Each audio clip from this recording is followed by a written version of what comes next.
Hello, everyone. Happy Monday. It is November 25th, 2024. Happy Monday, Haley.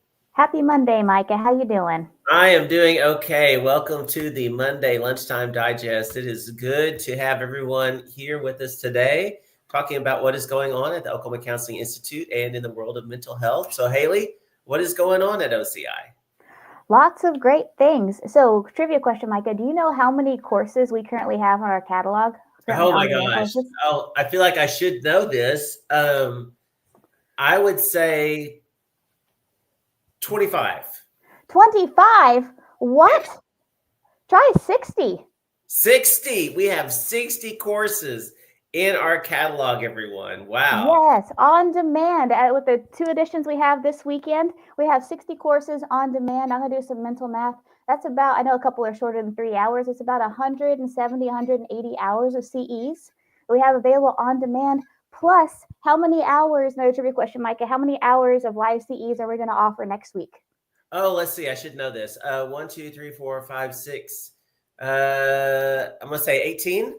18 hours of live CE. So we have currently 60 online courses and 6 live continuing education trainings coming up next week, including 2 opportunities for ethics, an opportunity for supervision, and 6 opportunities for some fantastic trainings. And so lots of great things going on at OCI. And if you'd like to join any one of our trainings, either on demand or live, you can go to counselinginstitute.org and click on the CE tab.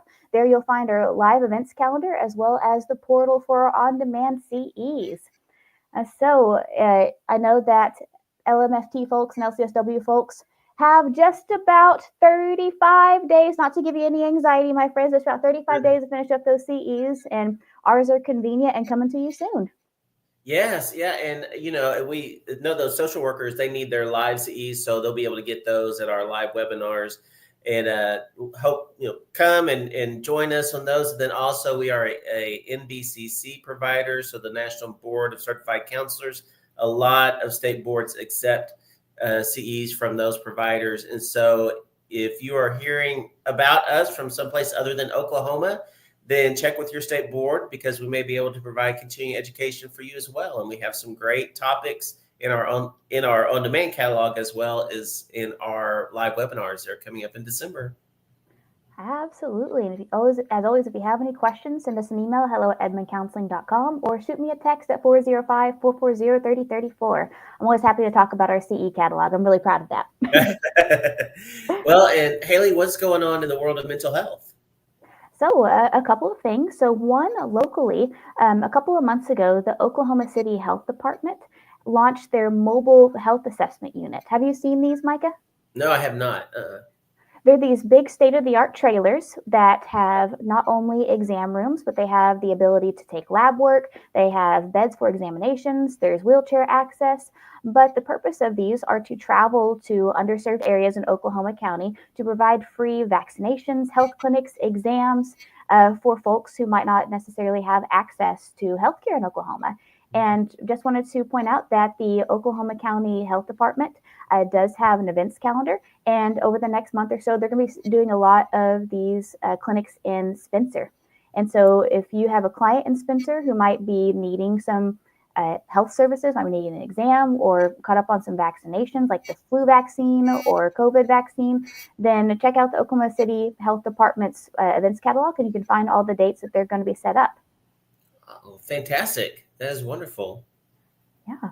And so nationally, too, there's been some emerging research on the potential mental health side effects of a popular allergy medicine. And so Singulair is a prescription allergy medicine, also known as Montelukast. And it's been known for a while that Montelukast or Singulair has had a potential side effect of increasing anxiety or panic attacks. And recent studies have shown that the Singulair can actually bind to brain receptors that are responsible for governing mood, impulse control, cognition, and sleep.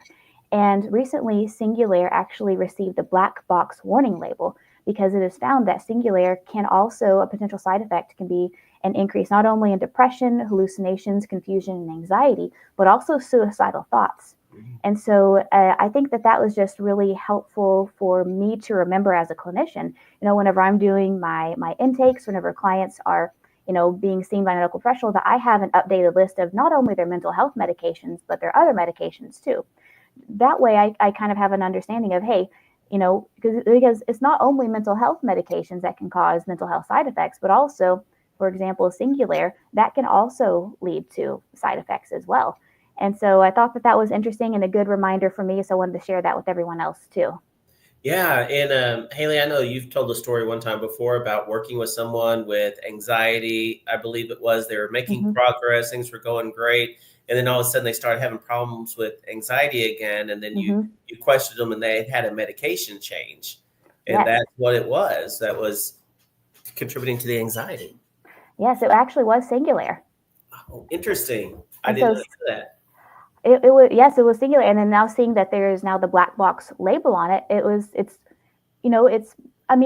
black box labels can be on lots of different medications, and it doesn't necessarily mean if your client's going to be on it, they're going to develop suicidal thoughts. So I feel like this is very helpful reminder to just ask those follow-up questions when there are medication changes, or to be mindful of clients whenever they do change medications, and ask those questions. We see a sudden shift in mood, or we see symptoms we haven't seen before, to just follow up on that assessment too. Yes, most definitely. Yeah. Thank you. All right. Any other news in the world of mental health?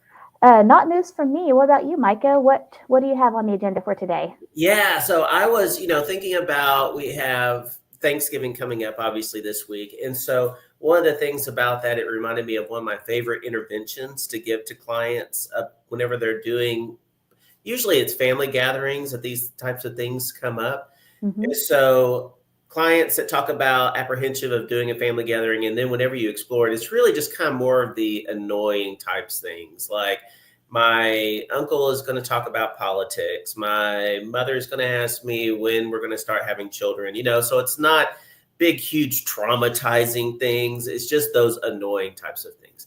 And so one of my favorite interventions to give to clients is to list all of those things, all of those annoying things. My uncle's going to talk about politics, my mom's going to ask about children, all these things, list. And then to look at the list and say, okay, if I was to give a point to each one of these things when they happen. So if my uncle talked about politics 3 times, and obviously that's 3 points. So give a point to each time that one of these things happen. How many points do I think that I would end up with whenever I left this family gathering? So maybe say they come up with 20 points. It's going to happen 20 times. And so then they say, I estimate this is going to happen 20 times. So if they do this 20 or more times, then I get to give myself a treat. And if they do it less than 20 times, then I do not get to give myself a treat. So, a treat can be going by your favorite ice cream shop or something. And so then they go into the family gathering and they have this on their phone or a piece of paper or whatever. And when the uncle just starts talking about politics, they just make a little mark, a little tally mark. Mom asks when they're going to have kids. They make a little tally mark. They just make a tally mark each time these things happen. And then whenever they, are leave, or even while they're there, let's say they, go off to the bathroom or something like that, and they count up and they say, oh man, this has happened 18 times. I only need 2 more times in order to get an ice cream. And so it's funny how then one part of our brain can actually start rooting for these things to happen, right? Because I want this ice cream cone. And so we may actually go in and be like, hey, Uncle Bob, what is it that you think about the whatever in politics? Just trying to make sure we get those points. And so what this does is one of 2 things. One is if we estimate it's going to happen 20 times, and let's say it happens 10, then we say, hey, these things do happen, but I actually overestimate how much that they're going to happen. So that's kind of enlightening. But let's say that they do happen as much as we thought. They happen 20 or more times. Then for that, we walk away with the idea of, okay, well, yes, they happen, but they are tolerable. I mean, I don't like them, but they are survivable. I can get through this. And to make it kind of fun, make a game out of it. And then, I often tell people if it's you and your spouse going into this situation, tell your spouse about it. And both of you can have your own little list and be making marks. And it can be kind of a little fun thing for both of you to do as you go into maybe some of these annoying family situations. It sounds like it takes the power away from some of those little annoying situations. And if you're doing it with your spouse, it can make it a game too, or competition. Yeah. Yeah, absolutely. So anyway, that's just something to maybe, either for yourself, if you're getting ready to go to an annoying family situation, or for your clients, it might be helpful for them as we look at Thanksgiving and then going into Christmas. Thank you so much for sharing that, Micah. That's helpful. Yeah, absolutely. So, Hayley, who is our winner for our weekly drawing? Our winner this week is our good friend Karen Pounds. Karen, Hey, congratulations. congratulations, Karen. So I think Karen is our most prolific winner, and I owe Karen, I have like a backlog of gift cards to get to her. So, Karen, I have not forgotten about you. I will get these to you, and it will probably be like Christmas Day whenever you get these gift cards that I need to send out. So, congratulations to you. Thank you for everyone that supports us by, liking and sharing things. And so, Hayley, how can people be like Karen and enter into the drawing? So you can be like Karen and do one or all three of three things. Karen liked and commented on last week's post. You can also share this post. Each time you do one of those three things, you get entered into the drawing for next week's prize. And so you also help us to grow, help us to feed the algorithm, help others to be able to learn about us. So helps you and it helps us too. And so if you want to be like Karen and you want to answer this week's question is, what are you most looking forward to eating on Thanksgiving? Micah, I know we talked about pumpkin pie last week. Is that what you're most looking forward to eating, Oh or man, what are you looking forward to? pumpkin pie is always good, but it's hard for me to narrow it down to one thing. So this is probably just not a great answer, but turkey dressing and then gravy. So you got your little turkey, you got your dressing, and then putting brown gravy on top of all that. Yeah, man, that's what I'm looking forward to. Hayley, how about you? This is probably not a great answer, but it's the answer I'm going to give. Whatever my mother-in-law makes. Man, she is such a great cook. I don't know what she's making. It might be Thanksgiving traditional. It might be something different. I don't really care. Whatever Tammy Dawn makes, I'm here for it. I'm ready. Oh, well, nice. Well, shout out to her and her cooking skills then. Absolutely. So again, folks, tell us what you're looking forward to eating this Thanksgiving. If you're traditional or if you like to kind of spice it up, we did have a hot pot Thanksgiving a couple of years ago, which was fun. So it doesn't have to be Thanksgiving food. But every time you like, comment, and share again, you help us to grow. And also by watching today's episode, you help us grow as well. So thank you so much. Yes, thank you. Absolutely. Anytime that you tell anyone about us, you attend an online training, you attend a live webinar, you come to one of our in-person events, you tell a colleague about us, you are helping to support the mission of providing quality continuing education in Oklahoma and beyond. So thank you guys so much for that. We really appreciate you, and everybody have a good week. Have a happy Thanksgiving. All right. Bye, everyone.